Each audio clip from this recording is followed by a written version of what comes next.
안녕하세요. 메이입니다. 이번 영상은 가톨릭 교의에 대한 내용입니다. 이번 영상에서는 1주에서 3주까지의 내용을 다루고 다음 이어지는 영상에서 나머지 7주까지를 같이 다뤄보겠습니다. 가톨릭 교의는 제가 서술형으로 읽는 문장이 많을 텐데요. 귀 기울여서 잘 들어주시기 바랍니다. 첫 번째, 상담 안에서의 교의와 교회의 공적 가르침에 대해서 나눠보겠습니다. 교의라는 말은 도그마라고도 하는데요. 성서와 성전의 기초를 둔 믿을 교리를 의미하며 교회가 그리스도께 받은 권한으로 신자들에게 믿으라고 가르치는 그런 진리들이라고 볼 수 있습니다. 복음이 지니고 있는 진리를 역사 안에서 그 시대의 요구에 따라 표현하고 고백하는 것이 교의이며, 상담 안에서의 교의는 상담자들이 인간의 생명과 존엄성, 인권, 그런 인간 존중과 사회 문제의 참여에 대한 교회의 가르침을 알고 익힘으로써 그리스도의 정신에 맞게, 이 시대의 흐름이 맞게 마음이 가난하고 병들고 고통받는 그 하나님의 양떼를 도와주기 위한 교회의 가르침, 그것을 공부하고 익히는 것이라 할 수 있습니다. 자, 그렇다면 가톨릭 상담 심리사란 무엇인지 살펴보겠습니다. 가톨릭 상담 심리사는 한국 가톨릭 상담 심리학회를 통해 교육되고 양성되는 상담 심리사이다. 가톨릭 상담사는 가톨릭 상담의 전문가이며 동시에 상담의 복음화, 상담자의 복음화, 그리고 상담을 통한 복음화에 기여하는 하나님의 부르심에 응답한 사람들이다 라고 정의되어 있습니다. 다시 말해서 가톨릭 상담 심리사는 일반 상담 및 심리 치료 이론을 사목적이며 영성적인 상담 안에 조화를 시키면서 가톨릭 상담에 대한 정체성을 확립하고 일반 상담 치료에 대한 대안으로서 종교적이며 영적인 심리치료 방법론의 연구를 통해 복음화에 기여하는 심리 상담사이다 라고 전해지고 있습니다. 그렇다면 가톨릭 상담이란 가톨릭 신앙의 기초를 두는 상담을 의미하는데요. 복음적인 삶의 핵심과 교회의 전통적인 신앙, 영성의 치유적인 원천들을 기반으로 하여 일반 상담 및 심리치료 이론들의 과학적이며 심리학적인 통찰들을 통합적으로 받아들이게 되는 상담을 말합니다. 다시 말해서 신학적이며 심리학적이며 과학적인 영역의 상호 보완적인 접근을 통해 전인적 상담과 영성 상담의 실현을 이루어 나가는 상담을 의미합니다. 그렇다면 가톨릭 상담의 전문가가 되기 위해서 필요한 조건들은 가톨릭 신앙인으로서의 확고한 자아의식, 상담에 대한 명확한 자기 철학, 영적인 삶을 살며 영적인 자질이 있는 사람이라고 할 수 있습니다. 가톨릭 상담의 궁극적인 의미는 복음화의 사명과 연결, 심리학적이며 과학적인 인간학의 통찰이 전인적이며 영적인 인간 실현, 인간 구원의 과정 안에서 더 깊고 더 넓게 적용되고 통합되는 상담이라 볼 수 있습니다.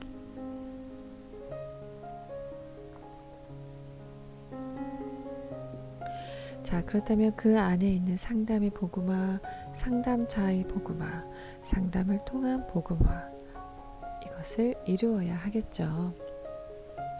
자, 가톨릭 상담사에게 가톨릭 윤리가 필요한 이유가 있는데요. 첫 번째로는 심리치료의 특수성 때문이라고 볼 수 있습니다. 우리는 심리치료 안에서 윤리적인 문제들이 발생할 때 그리스도교적 가치관을 바탕으로 도움을 줄 수 있어야 합니다. 하느님의 모상으로서 그 사람 안에 잠재된 선함과 인간성을 발견할 수 있도록, 본인이 받아들일 수 있도록, 신앙의 힘으로 극복해 나갈 수 있도록 그 힘을 길러줘야 하는 거고요. 심리치료의 활기찬 지원으로서 가톨릭 윤리가 필요하고, 또 그 효율성을 높이는 하나의 자원으로서도 필요하다고 봅니다.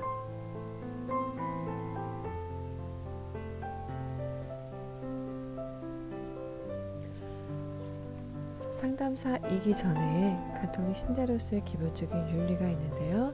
바로 10계명이죠.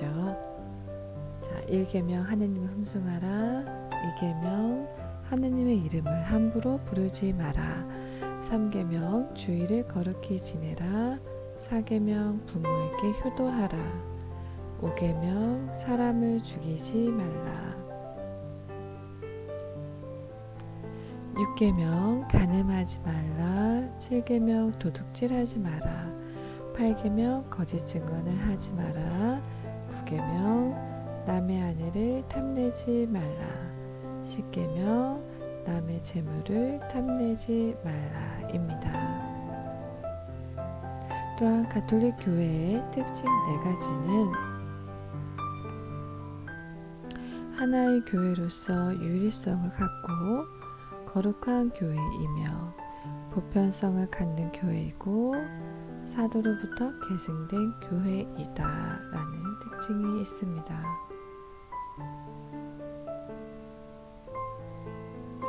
가톨릭 신자의 기본적인 6가지 의무를 살펴볼 수 있는데요. 미사 참례 의무가 있는데요. 우리나라 의무 대축일, 예수 성탄 대축일, 8월 15일 성모 순상 대축일, 1월 1일 천주의 성모 마리아 대축일, 이것을 기본적으로, 그리고 부활 대축일을 알고 있어야 하고요. 속죄 행위를 해야 할 의무, 금육, 단식, 제술, 성삼일 등이 해당이 되고요. 고해성사의 의무, 명성체, 혼인법을 지킬 의무, 또한 경제적인 의무가 있습니다. 교회 유지비인 교무금, 주일원금, 11조 등이 해당이 되겠죠.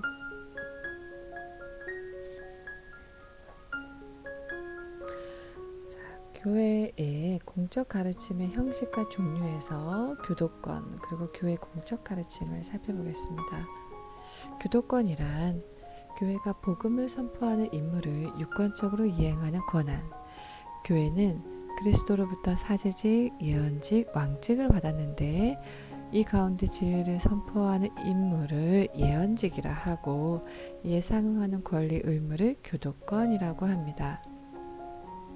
그 진리를 선포하는 예언직을 실천하는 권리라고 볼 수 있겠죠.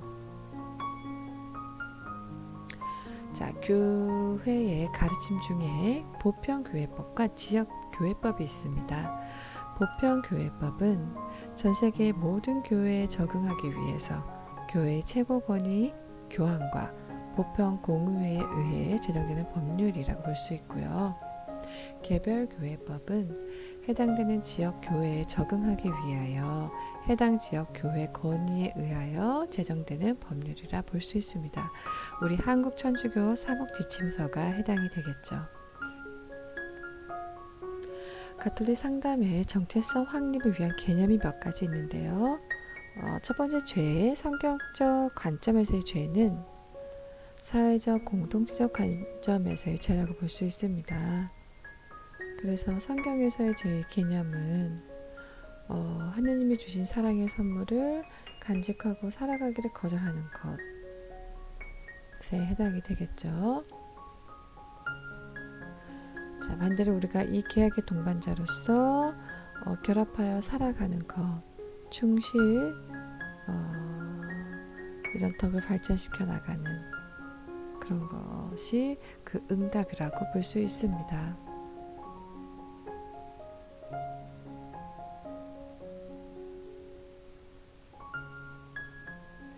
마음과 죄가 있는데요. 하나님과 개인적이고 인격적인 관점에서의 죄라고 볼 수 있습니다. 오만한 힘도 죄에 해당이 되는데요.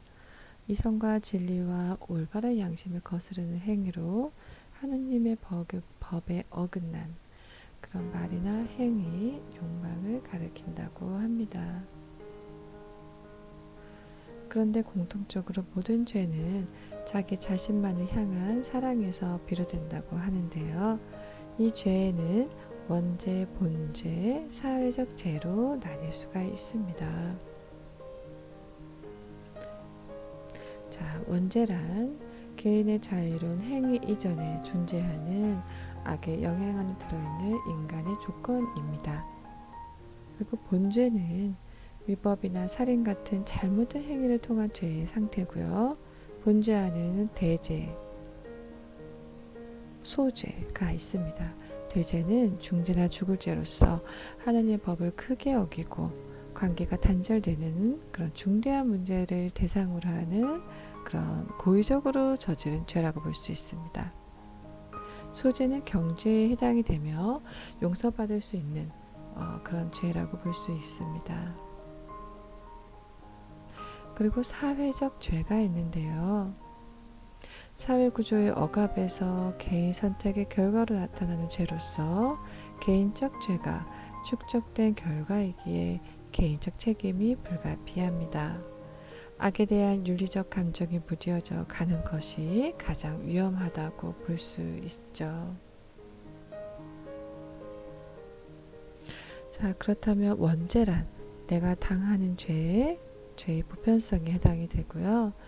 개인의 죄는 본죄, 개인의 죄는 내가 범하는 죄, 어떤 죄의 행위와 역사성에 해당이 되고, 세상의 죄는 사회적 죄로서 내가 가담한 죄의 연대성이라고 볼 수 있습니다.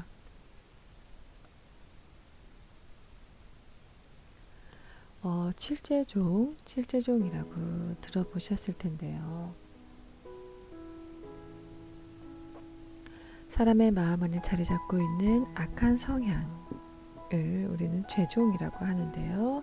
그 중에 7가지 교만, 인색, 질투, 분노, 음욕, 탐욕, 나태, 이것을 칠제종이라고 합니다. 이와 같은 죄를 처리하지 않고 방치하게 되면 다른 죄로 옮겨가게 되거나 비슷한 죄를 되풀이하여 악한 습관을 형성하게 됩니다. 따라서 하느님 뜻에 반하는 죄는 자기 존재 가치를 추락시키고 죄의 노예 상태에 빠지기 쉽게 하며, 그렇기 때문에 이런 칠제종에 해당하는 그런 것을 성찰하고 바로잡는 습관이 자아 성찰이 필요하다고 합니다. 자, 세계화 시대에 맞추어 새로운 칠제종 2003년 3월 교황청에서 발표를 하였는데요. 환경 파괴, 인간 존엄성을 해치는 유전자 조작, 과도한 부의 축적과 사회적 불공정, 마약 거래와 복용, 윤리적 논란을 낳는 과학실험, 낙태, 소아 성애가 칠제종에 추가적으로 들어갈 수 있다고 발표하였습니다. 그렇다면 양심이란, 죄가 이런 것이라면 양심이란 무엇일까요? 양심의 개념은 하느님께서 인간의 마음 안에 새겨준 법이며 인간 인격 안에 심어주신 도덕적 판단력이라고 합니다.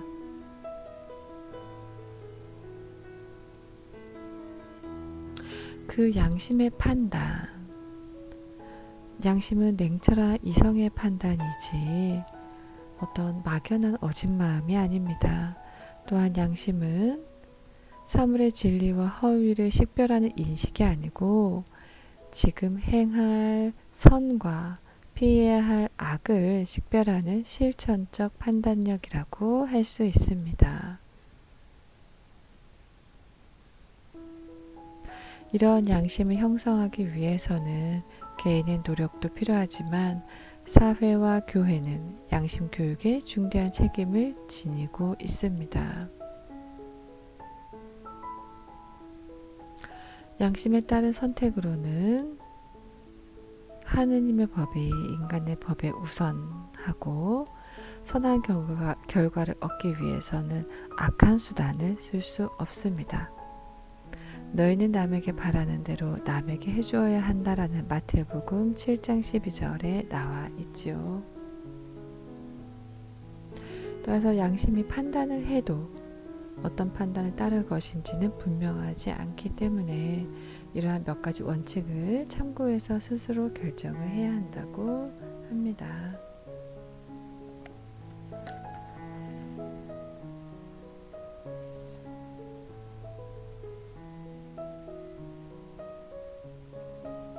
자, 그렇다면 교도권과 양심은 어떤 관계가 있을까요? 교회의 가르침은 양심 형성과 윤리적 판단에 매우 중요한 기준이 되는데요. 교도권은 그리스도의 이름으로 가르치도록 사도로부터 위헌받은 권위 있는 주교들에 의해서 발의된 것으로서 가톨릭 교도권은 신앙과 윤리 제도에서 어떤 그런 권위라고 볼 수가 있는데요. 실제로 뜻하는 것은 가톨릭 교우라며 무엇보다도 교도권의 가르침을 우선적으로 생각해야 한다는 것입니다. 그렇다면 가톨릭 상담자로서 갖추어야 할 세 가지 소양, 인간적 소양, 전문적 소양, 영성적 소양이 있습니다.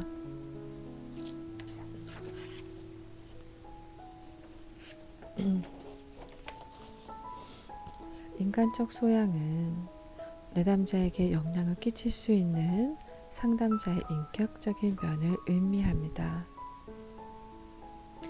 상담자에게는 전문가 이전에 인격을 갖춘 한 인간으로서 심리 정신적으로 건전한 정서와 건강한 정신이 요구되죠. 또한 상담자가 인간적으로 극복하지 못한 문제가 상담 과정에서 본의 아니게 전이와 역전의 현상이 나타나기 때문에 끊임없는 자아 성찰이 필요하다고 봅니다.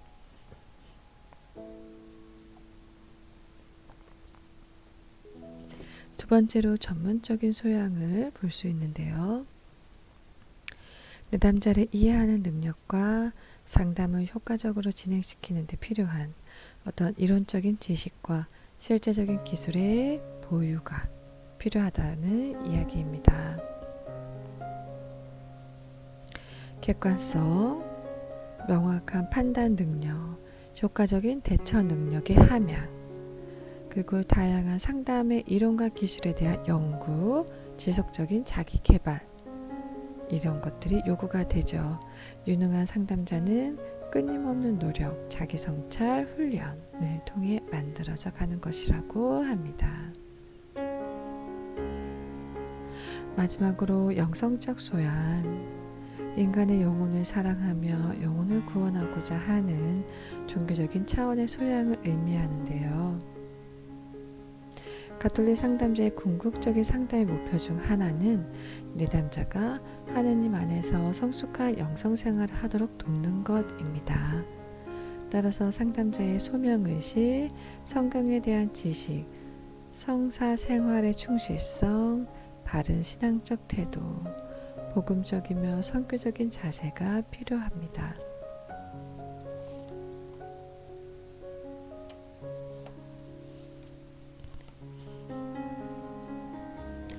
생명에 대한 교회의 가르침을 살펴볼 차례인데요. 생명과 부부윤리라고 볼 수도 있는데, 첫 번째로 피임. 교회의 가르침은 생명 전달의 능력을 방해하는 부부의 행동은 하나님의 계획에 위배되는 것으로 봅니다. 혼인의 본질은 부부사랑과 자녀의 출산, 그리스도인은 배우자에게 자신을 온전히 내어주는 부부의 사랑과 부부 상호 간의 친밀감을 나누는 행위를 통하여 성화된다고 정의되어 있습니다. 또 자연 출산 조절이 있는데요. 가정의 사명은 생명 전달, 하느님이 세상 안에 주신 선물로서 모든 생명에 대한 그런 봉사와 하느님의 모상을 세대적으로 전달해 가는 것이라고 볼 수 있는데요. 혼인의 본질과 목적은 부부 사랑과 자녀 출산이기에 바로 성은 선이며 하느님으로부터 주어진 선물이라 볼 수 있습니다. 성은 자녀 출산만을 위한 것도 아니고 쾌락만을 위한 것도 아니기에 참 사랑의 맥락 안에서 상호 증여와 인간 출산의 온전한 의미를 가지고 그것을 잘 알고 행할 수 있어야 하겠지요. 따라서 자연 출산 조절은 성의 고유한 선성을 유지시켜주며 인격적 자유를 바탕으로 책임 있는 부부간의 사랑을 실현할 수 있다고 정의되어 있습니다. 교회의 가르침에서 자연주기법과 피임이 다른 이유가 있는데요. 자연주기법은 남편과 아내의 상호증여의 논리 안에서만 올바르게 이해되고 사랑과 생명의 실제적인 상호친귀의 바른 표현으로 실천이 된다고 합니다. 부부가 자연주기법을 사용해서 성행위가 가지는 일치와 출산의 의미 사이에 그런 불가분의 관계를 존중한다면 하느님의 그런 집행자 역할을 수행하고 어떤 조작이나 변주 없이 완전한 자기 봉헌의 본래의 역동성에 따라 성에서 혜택을 받게 된다는 의미입니다. 따라서 자연 출산 조절법의 궁극적인 목표는 생물학적 효과나 신뢰성에만 있는 것이 아니라 성은 부부사랑의 표현, 그리스도교의 관점과 일치를 이루는 데 있다고 봅니다.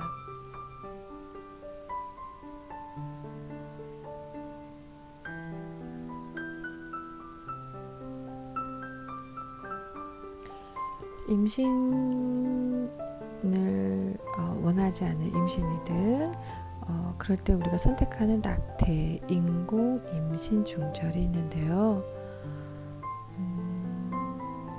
이 낙태에 대해서 가톨릭에서는 허락을 하고 있지 않죠. 근본적인 이유는 사회 전반의 생명에 대한 그 그릇된 가치관 때문에 낙태가 이루어진 것이고 산업화 자본주의화가 되어가는 과정에서 모든 것이 물질 도구화되고 생명 존중의 절대 가치가 무너지며 인간 생명 역시 상대적인 가치로 전락하여 생명 가치보다 사회 경제적 가치를 우선시하는 형상 때문에 생겼다고 보는데요. 교회의 가르침에서는 이 인공유산 낙태를 명백히 반대하며 살인행위로 간주를 합니다. 왜냐하면 생명은 근본적인 것이기에 수정된 순간부터 존중받아야 하고 어떠한 이유도 인간의 생명보다 우선시 될 수 없다고 정의하기 때문입니다. 또한 체외 수정으로 인한 인공 출산도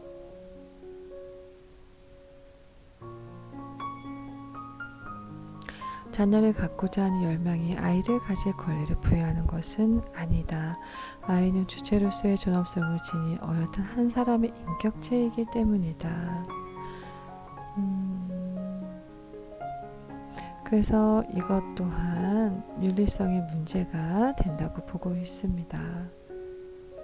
그리고 태아의 진단과 성별 진단도 의학적인 처치가 무엇인지를 알아내기 위한 목적으로 시행한다면 반대를 하지 않으나 특별한 성별 선호를 위한 낙태나 다른 목적을 위한 것은 엄격히 도덕을 위배하는 것이라고 보고 있습니다.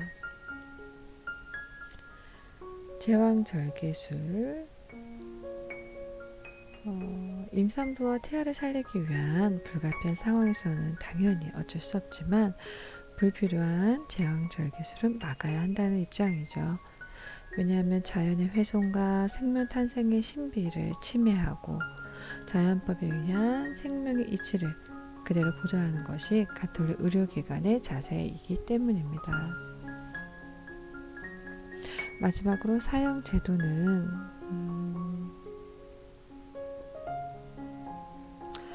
불의한 공격자에게 인간 생명을 효과적으로 보호하는 유일하고 가능한 방법이 오로지 사형뿐이라면 사형에 의존하는 것을 배제하지 않는다. 그러나 억류와 형벌 같은 피를 흘리지 않는 방법이 공동선의 실제 조건에 더 잘 부합하고 인간의 품위에 더욱 적합함으로 이러한 방법이 우선시 되어야 한다고 나와 있습니다.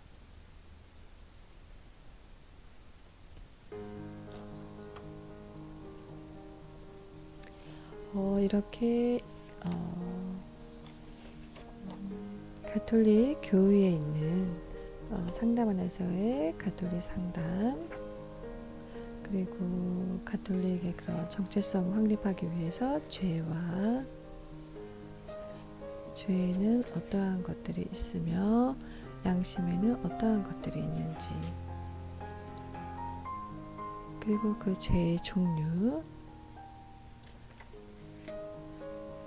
교도권과 양심과의 관계에 대해서도 살펴보았고, 생명에 대한 교회의 가르침에 대해서 피임과 자연 출산, 인공 임신 중절 낙태와 인공 출산, 그리고 제왕절개와 사형제도까지 살펴보았습니다. 다음 영상에서 이어서 그 밖에 더 중요한 것들을 생명공학에 대한 것들, 그리고 어떤 사회교리, 교회의 사회 참여에 해당하는 사회교리, 마지막으로 교회 그 사회 참여 안에서도 어떤 경제와 정치와 그 밖의 것들에 대해서 마무리를 짓는 영상을 남겨보도록 하겠습니다. 이렇게 오늘 영상은 여기까지로 마무리를 하고요. 다음 영상에 이어서 가톨릭 교회를 더 마지막까지 잘 살펴보도록 하겠습니다. 감사합니다.